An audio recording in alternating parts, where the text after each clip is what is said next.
옆에 계신 분들과 서로 축복 인사 나눕니다. 당신은 선교사입니다. 인사하십니다. 자, 한 번 더 서로 축복하실까요? 선교의 축복을 누립시다. 인사하세요.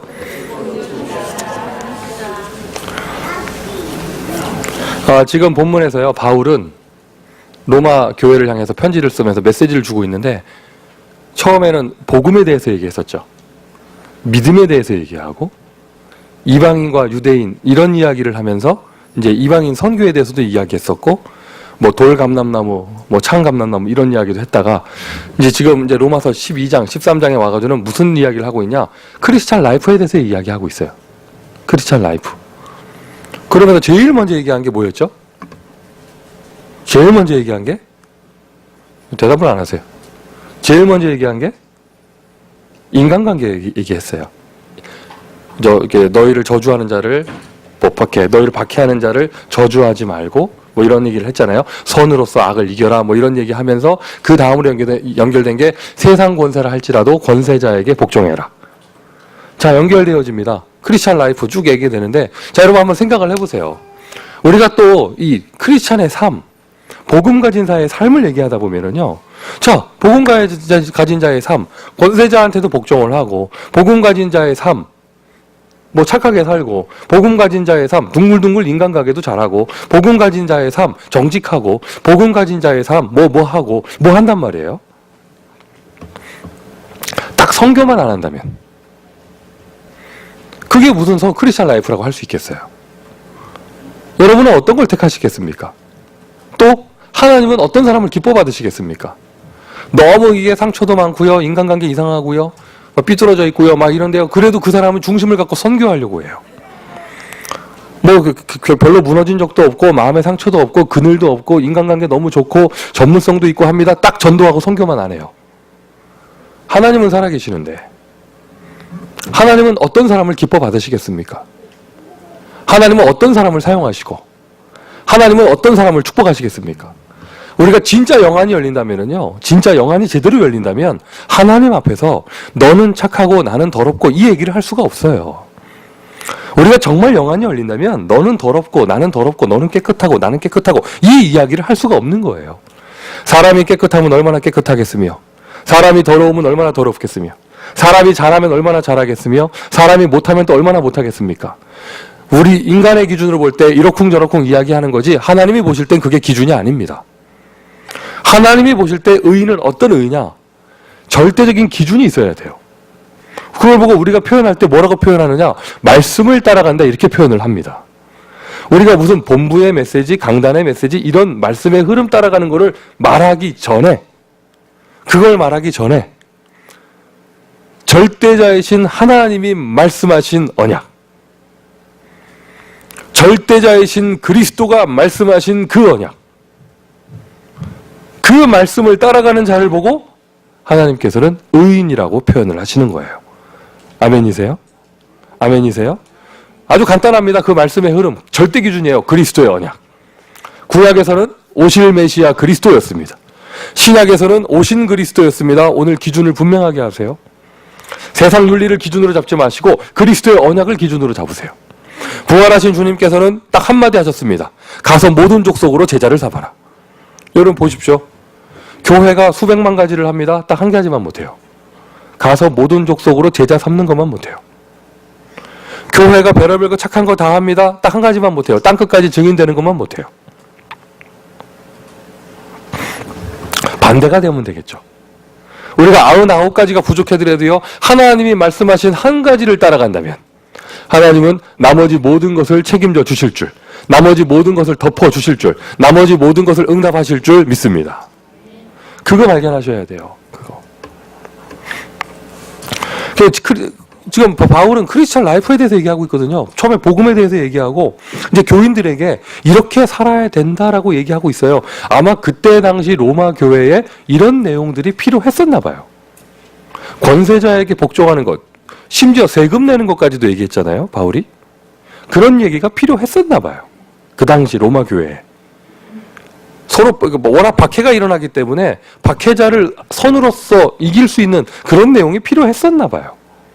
오늘 본문을 또 자세히 읽어보면 빚지지 말라 이런 얘기 하는 거 보니까 그 당시 로마 사회에 이런 게 필요했었나 봐요. 그래서 바울이 크리스찬 라이프에 대해서 얘기합니다. 근데 우리가 삶을 얘기하다 보면은요, 삶이 중요한 응답이고 결과인데, 열매인데, 삶을 얘기하다가 근원을 놓쳐버릴 수가 있어요. 진짜 크리스찬 라이프는 무엇이냐? 선교의 축복을 누리는 것이 크리스찬 라이프입니다. 우리가 뭐 전도자 하면서 이 메시지를 나눕니다. 진짜 전도자의 삶은 무엇이냐? 운동하고, 책 읽고, 이렇게 노트하고, 이게 전도자의 삶이 아니고요. 생명 살리는 게 전도자의 삶이잖아요. 같은 언어, 같은 민족 살리는 거를 전도라고 하고, 다른 민족, 다른 언어, 다른 문화 살리는 거를 선교라고 하고요. 어떻게 보면은요, 저 사람이 말투가 어떻고, 저 사람이 앉아있는 자세가 어떻고, 저 사람의 학식이 어떻고, 이런 것은요, 복음의 기준이 될 수가 없어요. 진짜 복음의 기준은 무엇이냐? 그 사람이 얼마나 복음의 답이 났고, 그 사람이 얼마나 복음의 비밀을 가지고 있으며, 그 사람이 복음의 가치를 얼마나 알고 있느냐, 이것을 볼 수 있는 바로미터, 기준이 되는 게 뭐냐면요, 그 사람이 얼마만큼 선교를 하느냐를 보면 알 수 있어요. 맞죠, 여러분? 왜 그렇습니까? 자, 이번 주 토요일에도요, 집중신학원이 되어집니다. LA에서. 은근히, 우리 한인타운에서 하는데, 은근히 우리 교회당에서 안 하는 게 나 기분 나쁘더라고. 이게 무슨 말이냐면요, 우리 교회당에서 그런 거 하면은 유익이 될 것 같아요. 눈 커진 거 봐, 지금. 우리 교회당에서 그거 하면은 교회 유익이 될 것 같아. 요즘 한국에 집중 바람이에요. 왜? 이제는 큰 교회들은요, 본부 합숙 갈 필요 없어요. 교회에서 20명만 놓으면은 강사가 와서 합숙을 해주니까. 집중 합숙 같은 걸 교회에서 합니다. 왜? 교회 유익이 될 것 같아요. 물론, 다 제자 키우는 일이지만, 일단 눈으로 볼 때 유익이 되잖아요. 그죠? 자, 보세요, 여러분. 무슨, 부모님들이 자기의 피해의식과 열등감에 사로잡혀 있는 상처 속에 있는 기성세대가 그것을 내 자녀를 통해서 보상받고 싶은데, 그런 마음을 가지고 미국까지 왔는데, 미국병 걸려가지고 여기까지 왔는데 그때 마침 렘넌트의 메시지를 들었다. 불 붙어버립니다. 하나님의 소원하고는 상관없어요. 오직 내 자식이에요, 렘넌트. 성령께서 역사하실 수가 없죠. 렘넌트 메시지를 가지고 자기 동기를 채울 수 있어요. 맞죠? 돈 벌고 싶어 미치겠거든요. 근데 산업선교 메시지가 나와요. 천년의 응답 이런 게 나와요. 눈이 뒤집힙니다. 지금까지 20년 다락방 역사 속에 사업하다 망한 사람들의 공통점, 다 선교적 기업 붙잡고 시작했어요. 그 여러분, 이게 뭐가 불 붙어버리거든요. 하지 말란 뜻이 아니라 렘넌트 해야죠. 산업선교 해야죠.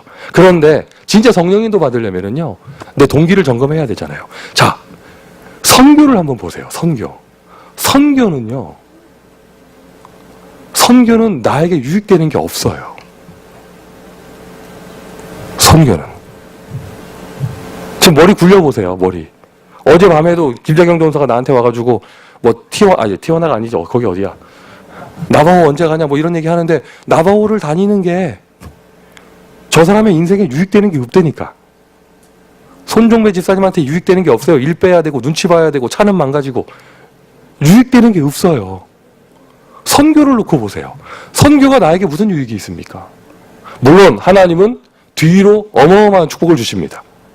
아멘 합시다. 근데 그건 뒤로 주시는 거고, 영적으로 주시는 거고, 보이지 않게 갚아주시는 거죠. 하지만 눈에 보이는 이익관계를 따질 때는요, 선교는 나에게 이익되는 게 없어요. 그래서 정말 복음의 순수성을 가진 사람, 복음의 가치를 가진 사람만이 할 수 있는 게 바로 선교입니다. 아멘 합시다. 그게 바로 선교예요. 이익관계 따지는 사람은요, 시간 아까워서 선교 못합니다. 자기에게 이익되는 일밖에 할 줄 모르는 사람은요, 돈 아까워서 선교 못합니다.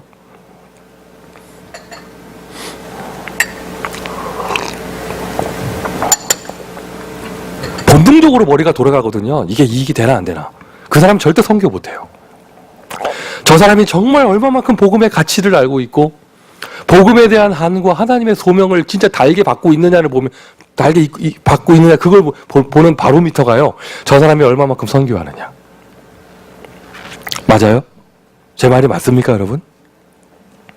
오늘 주보에 이렇게 사진 나왔잖아요. 제가 카톡방에 올린 거잖아요. 요번에 가가지고 저희 교회에서 후원금도 드리고 학비도 드리고 했던 그 다민족 제자들이에요. 그리고 뭐 예를 들어서 일본 학생한테 우리가 등록금 준다. 그게 우리한테 무슨 유익이 있어요? 굉장히 당황해 하더라고. 처음 보는 사람이 나타나가지고 얼마나 웃겼다고요, 그 상황이. 그 많은 선교사 합숙 그 기간에 그 사람 한 1000명 모여있는 그 홀에서 보이길래 빨간 조끼는 뭘 상징하냐? 스텝을 상징하는 거거든요. 그래가지고 이 친구 이름이 하지메예요. 하지메. 내가 가가지고 하지메? 그러니까 맞대. 한국말 할 줄 알아요? 안 돼요.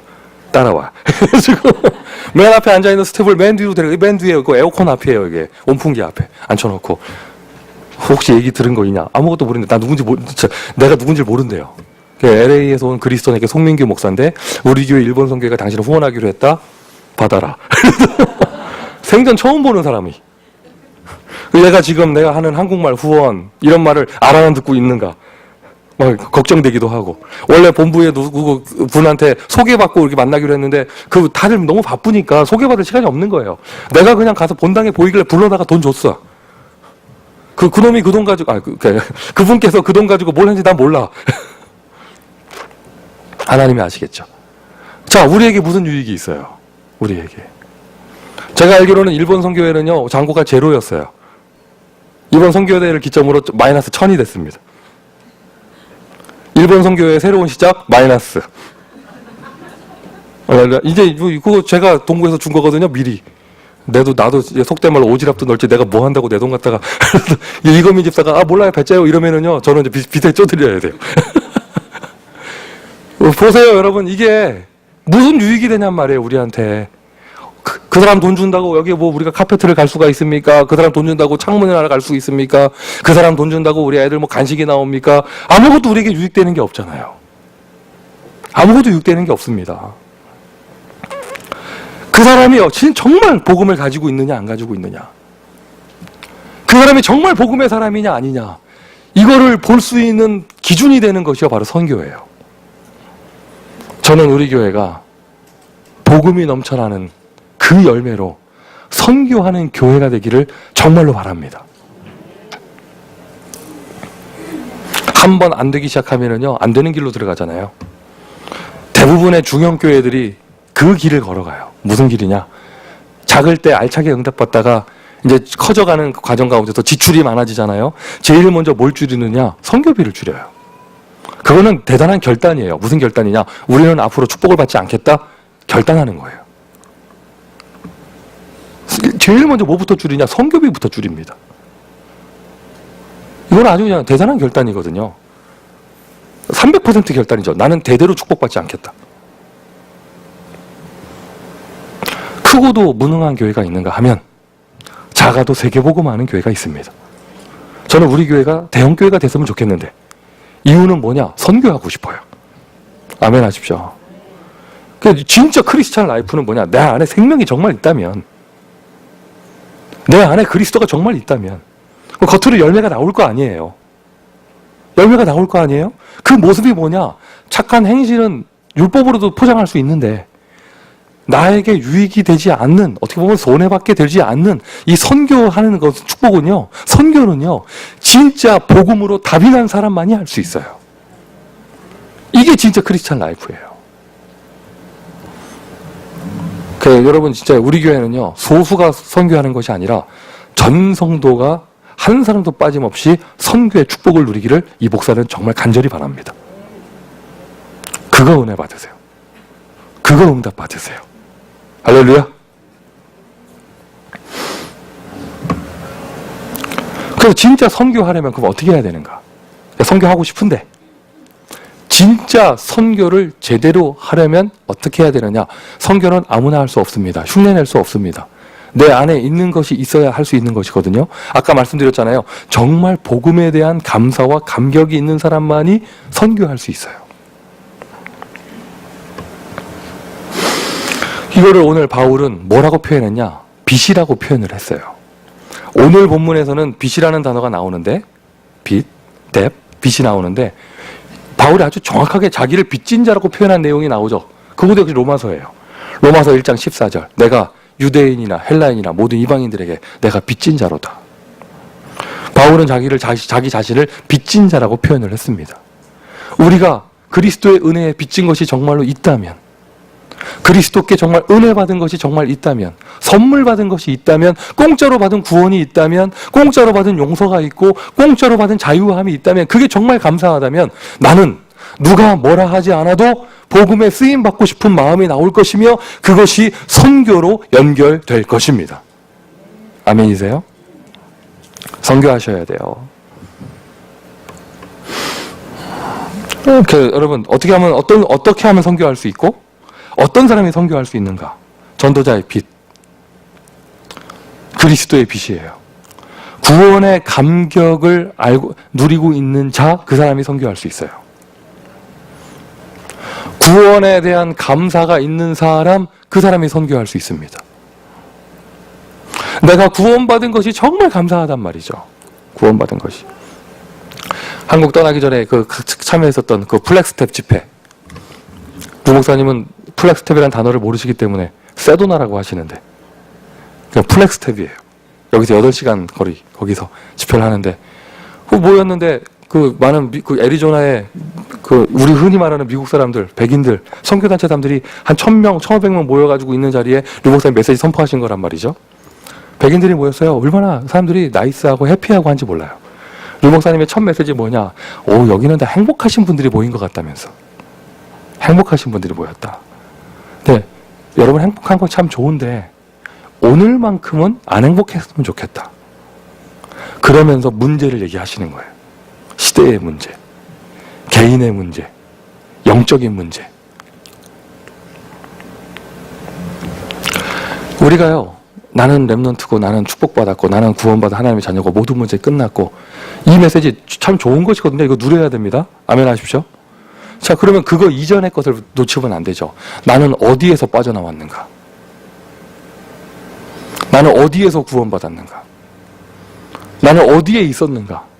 그걸 우리가 메시지로 표현할 때 12가지 문제, 12가지 상태라고 이야기를 하는데, 자, 그렇게 거창하게 말하기 전에 그냥 간단하게 표현해서요, 오래된 문제예요.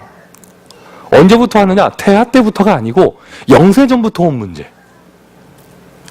만약에 태아, 유아 때 교육을 잘못한 거라면 복음 필요 없죠. 교육만 제대로 하면 되잖아요.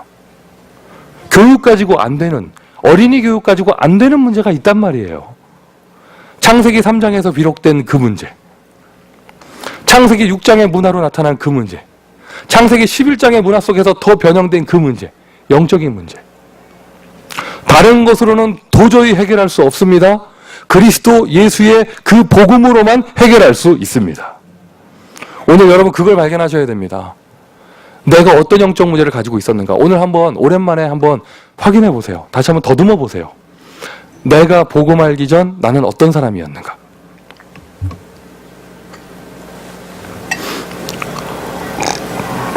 너희의 허물과 죄로 죽었던 너희를 살리셨도다. 여러분 죽어 있었습니까? 죽어 있었습니까? 맞아요. 여러분 복음 알기 전에 어떤 사람이었어요? 복음 모를 때 어떤 사람이었어요? 이럴 때 여러분 나는 아무 문제 없었어요. 이런 사람들 있잖아요. 그 사람은요 정말 하나님의 은혜를 못 받은 사람이에요. 최고로 은혜 받은 사람은 어떤 사람이냐? 나는 정말 대책 없는 인간이었구나. 정말 소망 없는 인간이었구나. 정말 나는 영적 문제 심각했구나. 솔직히 지금도 심각한데 그때는 더 답이 안 나왔구나. 만약 내가 그때 은혜로 복음을 알지 못했다면 지금 나의 인생이 어떻게 됐을까? 나의 가문이 어떻게 됐을까? 그런데 그 속에서 너희가 그 은혜로 인하여 믿음으로 말미암아 구원을 얻었나니. 길게 설명할 필요 없잖아요. 길게 설명할 필요 없잖아요. 오늘 여러분의 마음에 선교 액션을 취하기 이전에요, 여러분의 마음에 구원의 감격이 회복되기를 예수 그리스도의 이름으로 축원드립니다. 어느 정도 그 구원이 감사하냐? 나는 하나님 앞에 아무것도 불평할 게 없어요. 나는 하나님 앞에 아무것도 컴플레인할 게 없고, 나는 교회 앞에 아무것도 불평할 게 없어요. 여러분 이 정도까지 구원의 감격을 누려야 돼요. 이 정도까지 구원의 감사를 누려야 합니다. 구원받은 게 정말로 맞다면, 구원받은 것이 맞다면, 할렐루야. 한국에 가니까요, 그래도 전통 유교 국가라고 미국에서 제가 피부로 느꼈던 그런 동성애 문화하고 한국에서 느끼는 문화하고 많이 달라요.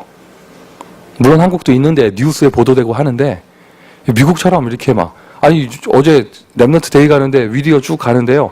어떤 교회는 무지개 깃발 걸어놨더라고요. 혹시 해당되는 분 계시면 그 교회 가시기를 바라고요. 이게 피부로 느껴오는 게 다른 거예요. 그래서 제가 그 메시지 하는 교회에서 그 설명을 드렸거든요. 지금 미국 심각하다. 우리 랩넌트 한 아이의 선생님이 여잔데 허즈번을 다리고 가서 아이들 소개시켜주는데 여자더라. 예를 들어서 우리 김성숙 권사님고 유치원에 동료 선생님도 그런 사람들 있거든요. 우리 피부로 막 느낍니다, 막. 그러고는 이제 막 그 가치관이 파괴되는 거 뭐 이런 얘기 쭉 하면서 야, 미국 심각하다. 그리고 전 세계로 문화로 간다. 무서운 게 뭡니까? 나는 아니라고 해도요. 나와 내 자녀는 그 문화 속에 살아요. 맞습니까, 여러분? 나는 아니라고 해도요. 나와 내 자녀는 그 문화 속에 삽니다. 사도행전 13장의 문화 속에. 사도행전 16장의 문화 속에. 사도행전 19장의 문화 속에. 어떻게 보면 복음과 선교는요. 문화개혁이라고 할 수 있는 것이죠. 내가 나의 그런 과거의 영적인 문제를 확인하면서 그것이 어디서부터 왔는가? 아빠 때문도 아니고 엄마 때문도 아니고 내 잘못도 아니고 오래된 문제, 영적인 문제에서부터 왔구나. 여기에서 여러분 무엇을 발견하셔야 되느냐? 그리스도의 당위성을 발견하셔야 돼요. 다른 말로 하면 뭐냐? 아주 쉬운 말로 나는 예수 없이 살 수가 없다. 나는 그리스도 없이 살 수가 없다. 문화가 된 현장을 보면서 뭘 발견하셔야 되냐? 전도 운동을 발견하셔야 돼요. 왜? 이거는 한 사람 잘 믿어서 될 게 아니고요. 한 사람 깨끗하게 산다고 될 게 아니에요. 전체가 오염되어 있기 때문에 무브먼트를 일으켜야 합니다. 맞습니까? 그래서 그거를 보면서 뭘 발견하느냐? 전도 운동의 당위성을 발견하셔야죠. 아까 선교는 나에게 유익이 없다 뭐 이런 말씀드렸는데 냉정하게 말하면 선교도 나에게 유익이 돼요. 우리가 저 문화권에 복음을 전하면 그 문화에서 나오는 재앙을 막을 수 있는 거잖아요. 맞죠, 여러분?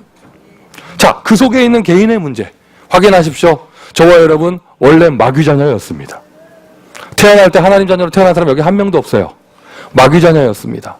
본질상 진노의 자녀였습니다. 진노의 자녀예요. 인생이 될 수가 없는 거예요. 세상 풍속 속에 살았습니다. 공중 권세 잡은 자를 따라가며 운명 속에 살았습니다. 재앙과 저주 속에 살았습니다. 마음에 행복이 없었습니다. 정신이 병들어 있었습니다. 생각이 삐뚤어져 있었습니다. 현실의 파괴까지, 육신의 질병, 가난 이런 문제까지 집착하게 되고 중독되고요.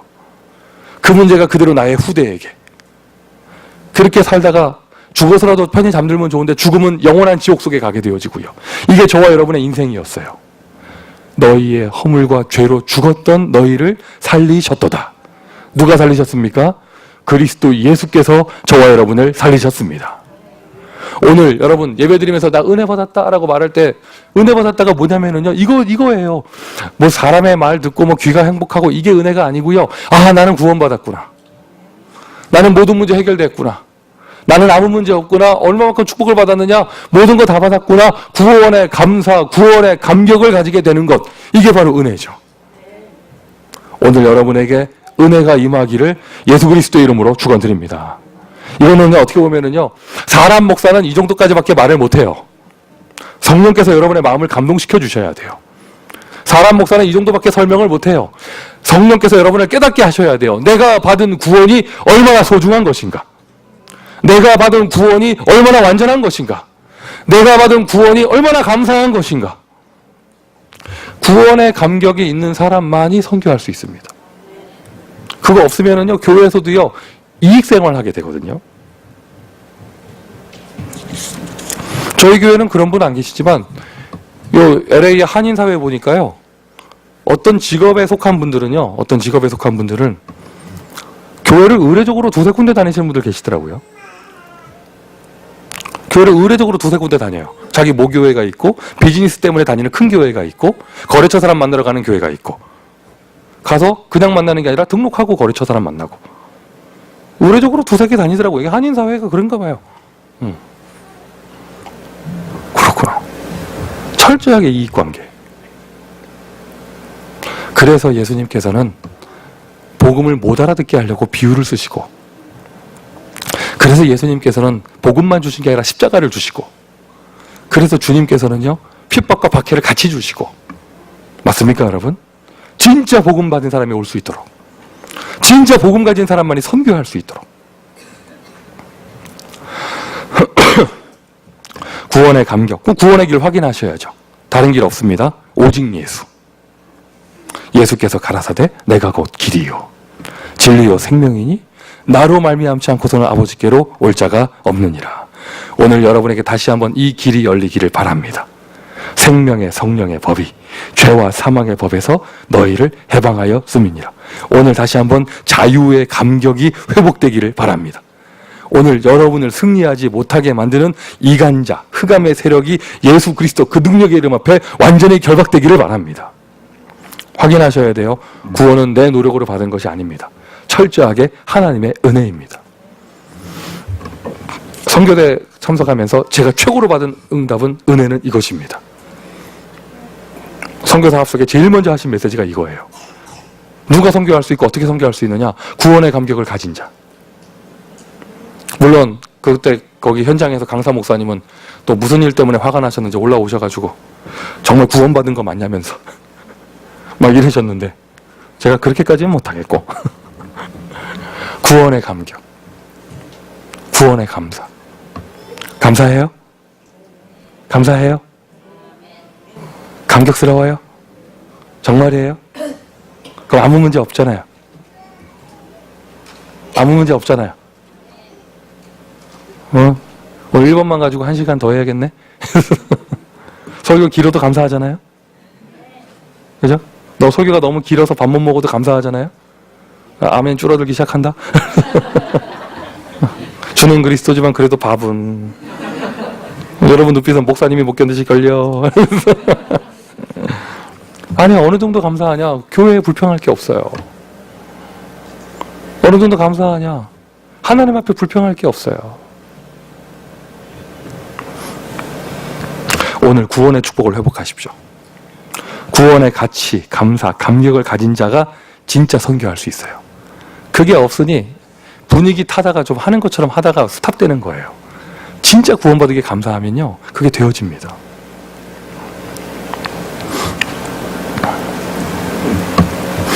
그 미션 첫 번째입니다. 구원의 감격을 회복하시는데, 그럼 실천이 뭐가 있을까요? 여러분 선교하려면 구원의 감격은요, 구원의 감사는요, 일단 구원은 받아야 되는 것이고, 그 구원의 감격, 구원의 감사는 어떻게 은혜 받을 수 있느냐? 다른 방법 없잖아요. 말씀, 기도, 전도잖아요. 누가 뭐래도 일단 말씀 받을 때 이게 은혜가 깨달아지고 내 마음에 은혜가 오는 것이고, 작은 거라도 하나 기도 응답 받고 또 기도 생활이 되어질 때 이런 영적 생활이 살아나게 되고요. 그리고 어디든지 간에 여러분 현장 한번 다녀오시면 좀 이렇게 우리끼리 있다가 저기 좀 복음 없는 현장 한번 갔다 오면 막 구원받는 거 감사하고 막 감격스럽고 막 예배가 회복되고 막 이러잖아요. 그거를 여름방학 때 한 번, 여름 베케이션 시즌에 한 번 하고 마는 게 아니라 그거를 날마다 한다면은요. 여러분 정말 선교하기를 원하십니까? 정말 선교하기를 원하십니까? 그러면 여러분 인생에 사모늘부터 하세요. 내일 월요일이 말씀과 기도와 전도를 통하여 구원의 감격을 다시 누리는 날. 아멘이십니까? 그냥 뭐 감각을 놓치지 않기 위해서 오늘의 전도를 한다 이 정도가 아니라, 오늘의 전도를 하는 가운데 오늘의 전도 딱 하고 월요일날 오늘의 전도를 딱 하는 가운데 그날에 예비된 하나님의 준비된 사람을 내가 만난다면, 화요일날 또 오늘의 전도를 하는데 그날에 예비된 사람을 내가 또 만난다면, 마음이 답답했습니다. 수요일 오늘의 기도에 응답을 받는다면, 그 사람은요 변질되고 퇴색될 시간이 없어요. 모든 전도자의 삶과 선교사의 삶의 가장 근원적인 포인트는요, 사모늘입니다. 주는 그리스도시요 오늘도 나에게 살아계신 하나님의 아들이십니다. 말씀의 흐름 따라간다고요? 말씀이 성취된다고요? 언제요? 오늘 성취되는 거예요. 오늘 이 자리가 마가다락방이 되는 거예요. 내일 여러분의 그 사업장이 마가다락방 되는 것입니다. 기도응답 어디서 받습니까? 기도원에 짐 싸들고 가서 받는 게 아닙니다. 나의 오늘의 기도응답 받습니다. 이거부터. 바울은 이 은혜를 날마다 누렸기 때문에 자기를 뭐라고 표현했냐? 나는 빚진 자다. 나는 빚진 자다. 여러분 빚이라는 것은 몇 가지 특성이 있어요. 특성이 있는데, 일단 빚은 반드시 갚아야 되는 거예요. 그거 가끔 이렇게 목사님들이 메시지 하실 때 그렇게 말하잖아요. 빚 계속 지다가 안 갚고 가면 된다면서. 어디 가요? 어디 가요? 주님의 품으로 가면 된다면서 뭐 이거잖아요. 그거 참 무책임하고 무심한 말이에요. 내가 안 갚고 간다. 누가 갚아야 돼요, 그거? 그대로 자식 새끼가 갚아야 되는데. 맞잖아요. 빚은요, 여러분, 반드시 갚아야 되는 거예요. 그게 특성이 있고. 여러분, 정말 그리스도의 은혜에 빚을 졌다. 갚아야 됩니다. 갚아야 됩니다. 받은 게 있어요, 정말? 그리스도께 받은 게 있어요? 받은 게 있습니까? 사람 캐릭터를 보면은요, 알 수 있어요. 늘 사람 관계에서 받기만 하지, 남에게 베풀 줄 모르고, 선물도 받기만 하지, 남에게 줄 줄 모르고, 이런 사람 있잖아요. 그런 사람은요, 영적 생활도 똑같이 해요. 그 빚에는 특징이 있는데요. 약간 과거형이에요. 근데 빚은 내가 언제 진 거예요? 오늘 진 것도 아니라 과거에 진 거잖아요. 오늘 갚아야 되는 거잖아요. 이게 무슨 말이냐면 바울이 자기 자신을 보고 빚진 자라고 말할 때 무슨 배경에서 말하냐? 자기 과거 배경에서 얘기하는 거잖아요. 바울의 배경은 뭐였습니까? 바울은 일단 얼마나 많은 사람을 죽였는지 모르지만 바울은요. 우리가 리스트 다 우리가 모르지만 한 사람은 확실히 알잖아요. 바울이 죽인 사람. 누구예요? 바울이 직접 돌로 친 건 아니지만 법적인 증인 딱 썼잖아요. 바울은 스데반을 죽인 장본인입니다. 그리고 성경에 분명히 나오죠. 교회를 잔멸했다. 터미네이터였어요. 바울은. 씨를 남기지 않는 사람이었어요. 그러다가 구원받은 바울. 자기의 과거의 그 모습을 보면서 나는 빚진 자다. 나는 빚진 자다. 내가 복음에 빚진 자고 유대인에게 빚진 자고 내가 이방인에게 빚진 자고 나는 헬라인에게 빚진 자고. 진짜 대책 없는 사람들이 어떤 사람이냐면 아니 생각해보세요 여러분. 바울이 그게 막 스데반 죽여놓고 교회들 다 죽여놓고 초대교회 안에 자기한테 죽은 사람들이 유족들이 있고 막 이런 상황에서 교회 딱 새 가족 등록하고 와가지고요. 그리스도 모든 문제 끝났다면서 됐다고 그냥 뭐 이러면은요. 맞죠? 그 말은 맞잖아요. 그런데 인간관계에 대책이 없는 거예요. 어떻게 보면 그게 진짜 양심에 털난 거죠, 진짜. 맞아요, 안 맞아요? 맞아요, 안 맞아요? 바울은 자기 과거의 핍박자의 모습을 보면서 그거를 모든 문제 끝났다고 덮어놓지 않고 딱 마음에 담아놓고 있으면서 영적인 자유함을 누렸지만 자기의 그런 마음의 양심을 가지고 자기 자신을 표현할 때 나는 빚진 자다. 맞습니까? 맞습니까? 여기에 혹시나 우리가 다 바울 같은 사람은 아니지만 조금이라도 과거에 교회에서 잘못했거나 교회에서 누를 끼쳤거나 혹시나 여러분 핍박자 출신 없어요? 여기 혹시? 있어요? 없어요? 뭐거나 예수 안 믿는 정도가 아니라 예수 믿는 사람들 욕하고 다녔고 이런 사람 없어요? 혹시? 그리고 또 교회에서 중요한 시간에 영적 문제 드러났었거나 이런 사람 그래놓고 다 끝났다고 나 오늘부터 은혜 받을 거라고 자기 혼자 은혜 받아야죠. 바울은 그러지 않았습니다. 바울은 자기 자신의 양심을 가지고 나는 더 받을 은혜가 없다. 나는 빚진 자다. 자기 인생을 복음운동에 올인했습니다. 자기 인생을 복음운동에 올인했습니다. 이게 빚의 특징이에요. 빚의 특징. 자, 구원의 감사가 있는가? 우리는 진정으로 누구에게 감사해야 됩니까? 나 구원받는 게 정말 감사하죠. 저랑 눈 마주치세요. 눈이 잘 안 보여요? 눈 마주치세요. 구원받은 게 감사해요? 구원받은 게 감사해요? 그럼 진짜로 누구한테 감사해야 돼요? 실제적으로 누구한테 감사해야 돼요? 대부분의 사람들이요, 하나님한테만 감사해요. 진짜로 나에게 복음을 전달해주고 나를 구원받게 해준 거는요, 사람이에요. 아멘 하십시오. 우리가 제일 처음에 전도자의 빚 누구에게 빚을 졌냐? 그리스도께 빚을 졌습니다. 예수께서 나를 위해 십자가에 죽으셨습니다. 하나님이 이 땅에 안 오셔도 되는데 인간의 모습으로 오셔서 죄인의 모습으로 죽으셨습니다. 우리는 다 빚진 자예요. 그런데 그 그리스도의 복음을 누가 나에게 전해줬는가? 누군가 사람이 나에게 전달해줬잖아요. 맞습니까, 여러분? 저와 여러분은요, 그리스도에게만 빚을 진 게 아니라 우리는 선교사님들에게 빚을 졌어요. 우리는 선교사님들에게 빚을 졌어요. 역사 속에 선교사님들에게 빚을 졌고, 그리고 또 여러분 각자 개인의 인생 스토리에서 나에게 개인적으로 찾아와서 은혜를 준 사람들이 있었잖아요. 맞습니까? 안 맞습니까? 있었죠? 없어요? 있잖아요. 저는요, 많아요. 저는 많아요. 이게 어떻게 보면 지난번에 제가 하고 간 메시지, 권세자의 복종, 이거 굉장히 중요한 말이에요. 위의 권세를 부정하는 사람 있잖아요. 뭔가 상처가 있겠죠. 그죠? 위의 권세를 부정하는 사람. 직장 상사가 싫은 소리 하면 못 견디고 막 이런 사람들. 대학 교수님이 막 고양이 밥 주고 와라 이러면 막 못 견디고 막 뛰쳐나가 버리고 뭐 이런 사람들. 이런 사람도 있을 거 아니에요. 이 권세를 부정하는 사람들은요, 은혜도 누군가 받은 거를요, 자기 부정하려고 그래요. 내가 누구 제자라는 거를 못 견뎌요. 그러니 하나님은 사람과 사람의 제자도를 통해서 응답하시는데 자기 그걸 못 받아들이거든요. 여러분 분명히 말씀드려요. 송민규는요, 스승이 많아요. 실제로 우리 전도운동 안에 나를 가지고 자기 제자라고 말하는 사람 굉장히 많아요. 나는 한 명인데 스승들은 굉장히 많더라고. 다 자기 때문에 저렇게 됐대. 속상한 건 뭐냐? 내가 별 볼일 없을 때는 다 나 모른다고 그랬어. 주님만이 나를 아신다고 그랬지. 미국 가려고 그러니까 다 자기 제자래.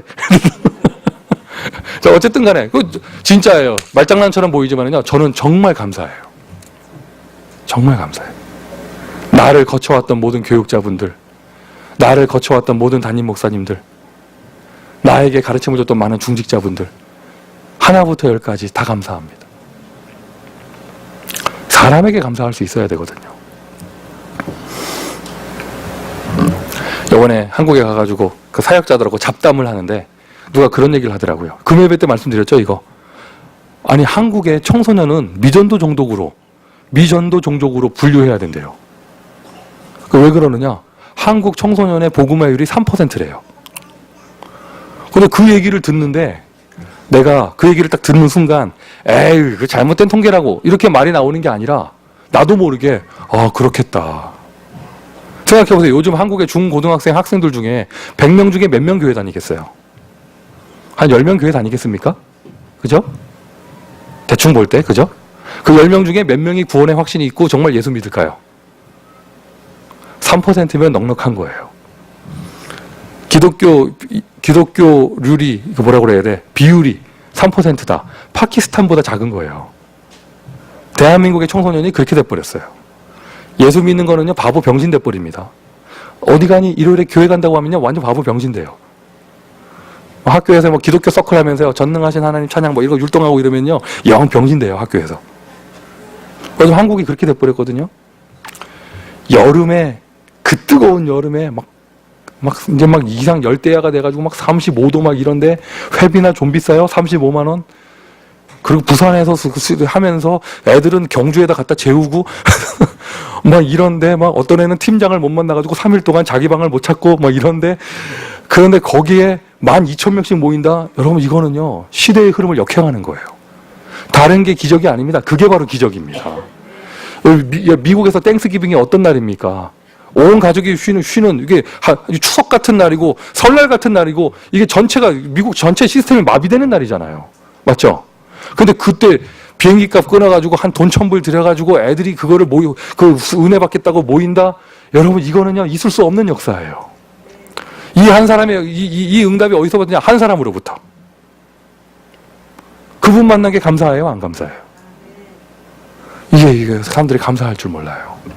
다 누구한테만 감사하냐? 천상천하 유아독전. 하나님 있고 자기 있고. 하나님밖에 없어. 아버지도 없어요. 어머니도 없어요. 목사 없고. 왜? 저게 하나님한테 직접 태어났는데. 그 사람은 이름 바꿔야 돼요. 주몽 이런 걸로 바꿔야 돼요. 형제가 6명이면 박혁거세 이런 걸로 바꿔야 돼요. 그 사람 분명히 아래서 태어났을 거야. 부모 없이. 그 분명히 은혜도 혼자 받았을 거야. 누가 스승 없이. 그 애 없이 자기는 신앙생활 할 수 있다고 생각할 거예요.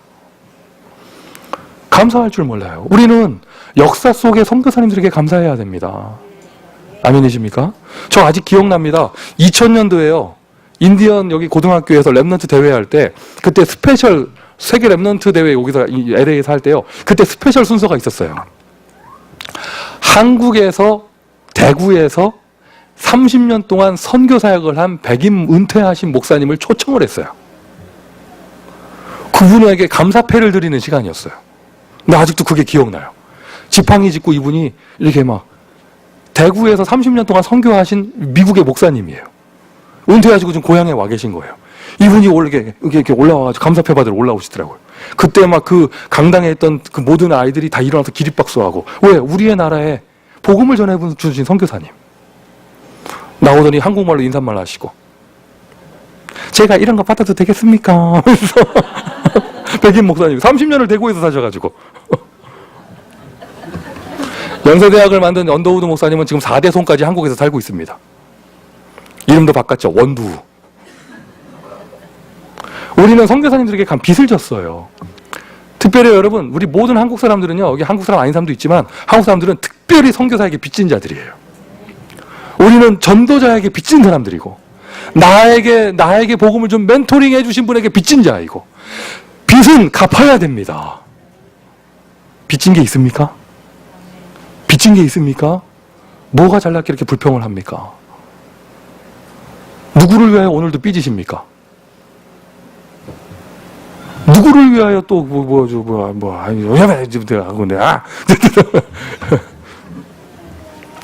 양심이 있으면은요, 삐지는 정도가 아니라요, 기도 제목이 없어야 돼요. 다 받았는데 뭐만 남아야 되냐? 마음에 내가 갚아야 되겠구나. 그래서 그 사람이 정말 복음 가지고 있느냐 안 가지고 있느냐는요, 그 사람이 어떻게 선교하느냐를 보면 알 수 있어요. 파키스탄 그 전도사님, 오벳 전도사님에게도 한 학기 등록금을 드렸어요. 참 얼마나 민망하고, 참. 그 사람은요, 그 돈을 쪼개가지고요, 다른 파키스탄 신학생들에게 나눠줘요. 구체적으로 얘기할까요? 한 달에 사람이 90만 원 받는데요, 60만 원 애들 나눠주고 자기 30만 원 갖고 산대.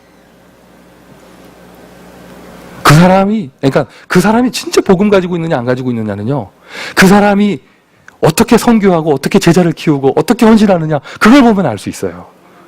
즉 우리가 그 후원금 드린 그분은요, 모슬렘 출신이에요. 이번에 영상 나오는데 그 얘기 하시더라고요. 처음에 얼마나 헷갈렸는지 모르겠다면서. 아버지가 있다가 갑자기 아들이 나오더니 그 아들이 갑자기 승천하고 가더니 뭐 스피릿이 또 나오고, 이게 무슨 말장난도 아닌 게 뭐 이상했다면서 뭐 그러더라고요. 복음을 처음에 받을 때 이게 뭔 소린가 싶었대요. 원래 크리스찬 출신 그 파키스탄 목사들 내가 아는 사람들 있거든요. 정말 내가 가서 안수받고 싶을 정도로 대단한 인본주의를 가지고 계신 분들, 대단한 달란트를 가지고 있어요. 어떻게 인맥 따가지고 막 어떻게 후원금 얻어내서 재벌같이 사는 그런 사람들이 있어요. 저런 달란트가 어디서 나왔을까? 아, 나도 좀 멘토링을 받고 싶다. 대대로 크리스찬인 사람들은요, 그렇게 살아요. 눈이 열려가지고요. 당연하죠. 미국의 대형계 스폰서 딱 잡으면 그 나라에서는 재벌로 사는 거예요. 멕시코도 그런 사람 많잖아요. 근데 모슬렘 출신, 예수 믿는 것 때문에 집에서 쫓겨난 그 사람은요, 그 얼마 되지 않는 선교비를 가지고 자기가 전도한 제자들, 자기가 전도해서 신학교 입학시킨 그 사람들에게 또 나눠준다니까. 선교사에게 빚진 자. 그리스도께 빚을 졌습니다. 선교사에게 빚을 졌습니다. 만남의 축복이에요. 만남의 축복. 사람과 사람의 만남. 그래서 무슨 여러분 뭐 이렇게 막 선교 팀 구성하고 뭐 이렇게 벽에다 뭐 붙이고 뭐 또 뭐 나와서 하고 뭐 약간 요번에 성격은 리크루트 성격이 강한데 하여튼 뭐 하고 꼬시는 게 아니고요. 만남의 축복이에요. 만남의 축복. 할렐루야. 나에게 복음을 준 멘토, 나에게 복음을 받은 멘티. 만남입니다. 만남. 그게 교회잖아요. 교회의 축복. 할렐루야. 할렐루야. 얼마나 감사한지 모릅니다. 여러분을 만나서 아직 우리가 뭐 크게 힘은 없지만 그래도 이 중심을 가지고 선교할 수 있다는 게 얼마나 감사합니까? 나만 감사한가 봐요? 그 중에 가장 결정판, 렘넌트의 축복. 금요일 예배 때도 말씀을 드렸지만 지금 모든 선교지에서의 가장 큰 고민은 그거예요.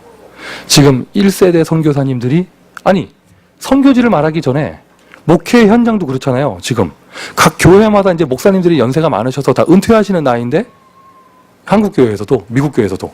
지금 이게 세대 교체가 안 돼서 그게 문제잖아요. 그게 선교지는 더 심한 거예요. 중국 전국으로 신학원 강의를 다니신 어떤 목사님이 그걸 본 거예요. 너무 귀한 선교사님들이 큰 역사를 일으키고 제자들을 키우고 있는데 공통점, 선교사님들이 나이가 많아요. 나이가 많으니까 다 아프셔요. 그래서 그분이 그걸 보고 돌아와가지고 우리 선교총국에 얘기해가지고 선교대회 때 의료분과가 필요하고 엑스레이 찍는 것부터 해가지고 건강검진부터 다 받아드려야 되고 다 이런 얘기 다 해가지고 지금 그게 되고 있어요. 다 나이가 많고 다 아프셔요. 그러면 결정판은 뭐냐? 그분들이 은퇴하고 나면 뒤를 이을 선교의 후대들이 없는 거예요. 미국도 마찬가지잖아요. 어느덧 저도 미국 온 지 10년 넘었습니다. 제 뒤로 온 후배들이 없어요, 미국에. 절대적으로 안 오려고 하지, 미국은. 가면 죽는 줄 알잖아. 이게 여러분, 선교의 성공의 열쇠는요, 렘넌트예요. 렘넌트의 축복. 맞습니까, 여러분? 오늘 그 페이퍼 보시면 제가 렘넌트 축복해놓고 그 성경 구절을 시편 127편 4절 써놨어요. 이게 뭐냐? 젊은 자의 자식은 장사의 수중에 활과 같고, 활은 무기죠. 어제도 렘넌트 데이에 보니까 시끄럽게 떠드는 애들은 다 우리 교회 애들이더라고. 우리 교회 아이들은, 꼬마 아이들은요, 유니폼이 있어요. 무슨 유니폼이냐? 맨발. 멀리서 보고 저게 우리 교회냐 아니냐 아이를 볼 때는요, 기준이 있어요. 발을 보면 돼요. 양말까지 벗어 던지셨으면 우리 교회야. 뭐 시끄럽게 떠들더라고요. 물론 제일 유난한 애들은 누구 아들들이었는데 젊은 자의 자식은 뭐 같다고요? 장사의 수중에 활과 같다. 하나님은 우리 교회에 활을 주셨습니다. 화살을 주셨습니다. 무기를 주셨습니다. 세계 선교하라고. 이게 지금 우리가 이렇게 분위기 잡아가고 선교하는 모습이요, 우리는 힘내서 하고 막 부족하게 하고 막 진짜 부끄럽게 하고 막 이런데, 우리의 아이들은 이걸 보면서요, 이걸 당연하게 보고 배우는 거예요. 자, 그래서 미션 두 번째예요. 미션 두 번째. 이런 만남이 감사하고 만남이 소중하고 이걸 알았다면 여러분, 한 사람을 살려서요, 선교사에게 받은 빚을 갚으세요. 지금 선교회 응답받는 것도요, 결국에는 마지막에는 한 사람 살리는 거잖아요. 맞습니까? 한 사람 살리는 겁니다. 제가 자세히 말을 안 해서 그렇지요, 요번에 가가지고 우리 교회가 이렇게 등록금 주고 했던 학생들 진짜 받을 때만 애들 막 울라고 울더라고요. 그 일본 학생은요, 아버지가 일본의 작은 개척교회 목사님이에요. 현지인 목사님. 어떻게 먹고 사냐 했더니 누나가 아르바이트해서 보내주는 생활비 갖고 먹고 산대요. 좀 학비다 주더니 막 글썽글썽 하더라고요. 너는 나한테 네 누에 같은 존재인데 이 말을 할까 하다가 내가 물고기 뱃속에 들어갔다 나오기 전에 너한테 먼저 준다, 뭐 이런 말을 이 말을 할까 말까 하다가 내가 안 했어요. 그냥 지금 이제 사과도 했겠다 그분께서. 하여튼 뭐 그런데 결국 한 사람 살리는 거거든요. 그리고 우리 미국에서 교회 여러분, 우리 지금 뭐 이렇게 선교 몸으로 뛰는 그 선교 있잖아요. 거창하게 벌리지 마세요. 한 사람 살리세요. 나바오 한 사람 살리세요. 한 사람. 네, 한 사람. 자, 그 전도자의 빛. 오늘 본문 보시면은요, 오늘 본문 보시면 사랑의 빛 외에는 아무에게든지 아무 빚도 지지 말라. 이 말 고지고대로 들으면은요, 크레딧 카드도 절대 써서 안 되고 학자금 융자도 받으면 안 되고 아무것도 하면 안 돼요. 빚지지 말래잖아요. 또 이런 사람도 있을까봐 제가 겁나는데, 그때 시대에 왜 이런 말이 나왔는지 모르겠지만, 자, 다른 빚 지지 마라. 무슨 말입니까? 은혜 받은 게 너무 감사하고 빚진 게 너무 죄송하고 이거 갚고 싶고 그래서 선교하고 싶은데 하려고 하니까 내가 무능한 거예요. 속상하죠. 진짜 선교하려면은요, 선교할 수 있는 규모가 있어야 돼요. 오늘 명심하십시오. 다른 빚 지지 마라. 다른 빚 지지 마라. 아멘 하세요. 무슨 빚입니까? 몇 가지 제가 적어봤어요. 근데 여러분 적용은 여러분 알아서 하시고요. 시간의 빚. 다른 빚 지지 마라. 시간의 빚 무슨 말이에요? 오늘 할 일을 내일로 미루지 마라. 시간 멍하고 보내가지고 허송세월 보내지 마라. 이거예요. 이거. 시간의 빚. 또 뭐가 있을까요? 돈의 빚. 쓸데없는 과소비. 쓸데없는 낭비. 여러분 혹시 이런 경험 없으세요? 나는 먹을 거 안 입고 입을 거 안 입고 자식 새끼들 뭐 해줄 거 안 해주면서 돈을 아끼고 정말 이렇게 뭐 살았는데 내 주변에 친인척 가운데 정말 어려운 사람이 와가지고 정말 급하다고 죽겠다고 돈 좀 빌려달라고 그러는 거예요. 그래가지고 그 쌈짓돈을 꺼내서 빌려줬어요. 그 돈을 가지고 그 사람 가더니 제일 먼저 뭐부터 하느냐? 온 가족 외식부터 하는 거야. 그런 경험 없으세요? 나는 우리 애들 고기 한 번 안 먹이고 그 돈 모아놨는데 돈 빌려간 사람은 그거 가지고 뷔페 가고 역시 고기는 한우라면서 이런 뭐 먹고 막 일단 죽어도 먹고 죽고 보자고 막 이러면 이게 얼마나 속상해요. 그럴 때 다시 돈에 빚지지 마라 이런 얘기고요. 사람에 빚지지 마라. 사람의 빚. 원수를 만들지 말고 누구한테 은혜를 받았으면 좀 갚을 줄 알고 작은 거 받았으면 줄 줄도 좀 알고 내 옆에 소중한 사람을 소중하게 여길 줄도 알고 이런 거거든요. 뭐 건강의 빚 이런 것도 있겠죠. 쉽게 얘기해서 중요한 시간표에 선교할 수 있는 힘을 가질 수 있도록 아멘 합시다. 아멘 합시다. 오늘 여러분 본문 가지고 묵상하시면 크게 답이 나올 것입니다. 그리고는 사랑의 빚 외에는 다른 빚 지지 마라 그랬잖아요. 사랑의 빚 외에는 다른 빚 지지 마라 그랬잖아요. 왜 그러세요? 갑자기 분위기가? 여기 중요한 거 하는데 지금 사랑의 빚 외에는 다른 거 지지 말라고 그랬잖아요. 그 말은 무슨 말이에요? 다른 빚 지지 말라고 그랬잖아요. 사랑의 빚 외에는. 그 말은 무슨 말이에요? 사랑의 빚은 쥐라는 거잖아요.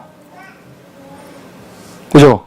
다른 빚 지지 말고 과소비 하지 말고 먹는데 돈 쓰지 말고 벌거벗을 거 아니면 되니까 옷 한 벌이면 되고 시간 낭비하지 말고 사람 관계 소중하게 여기면서 다른 빚 지지 말고 그리스도께 받은 사랑이 있다면 빚을 져라. 오늘 저는 참 행복합니다. 드디어 오늘 2월 마지막 주 송민규 목사 홀리메이슨 됩니다. 할렐루야. 빚 왕창 지고 왔습니다.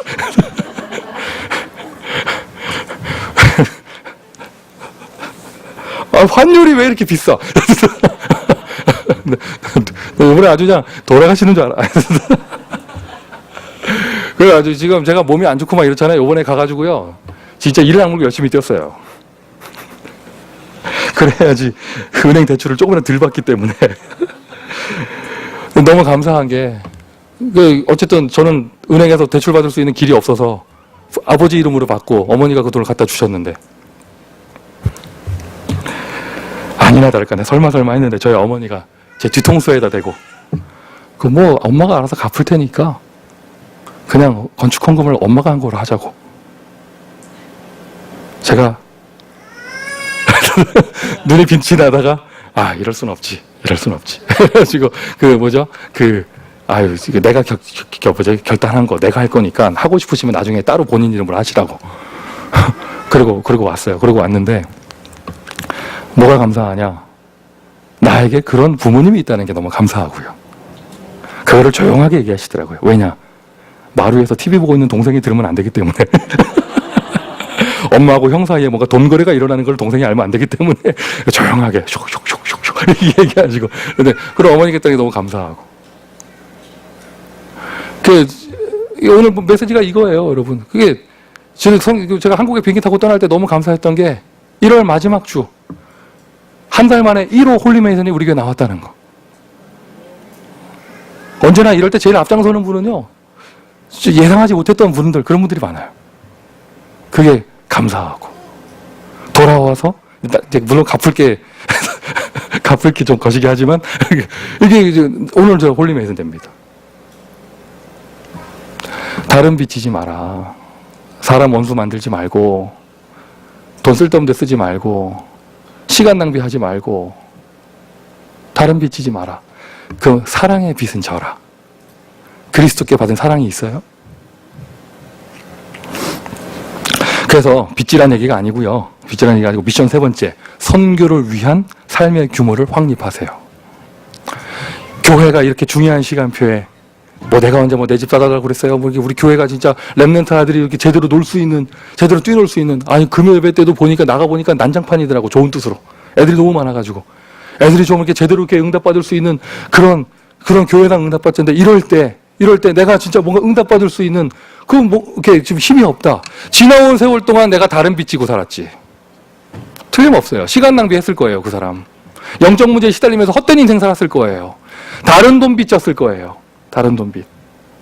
그리고 주변에 보면 사람 관계 다 깨져 있을 것이고, 그리스도께 받은 은혜는 감사한데 오늘 나는 무너진 삶을 살고 있단 말이죠.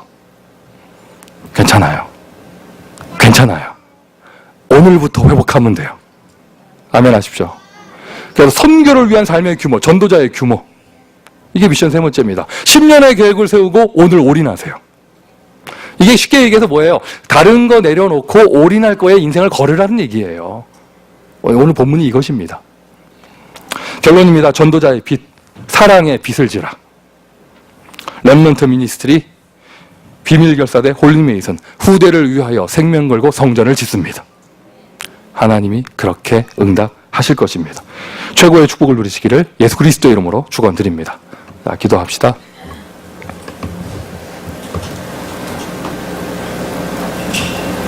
하나님, 우리를 구원하시니 감사합니다.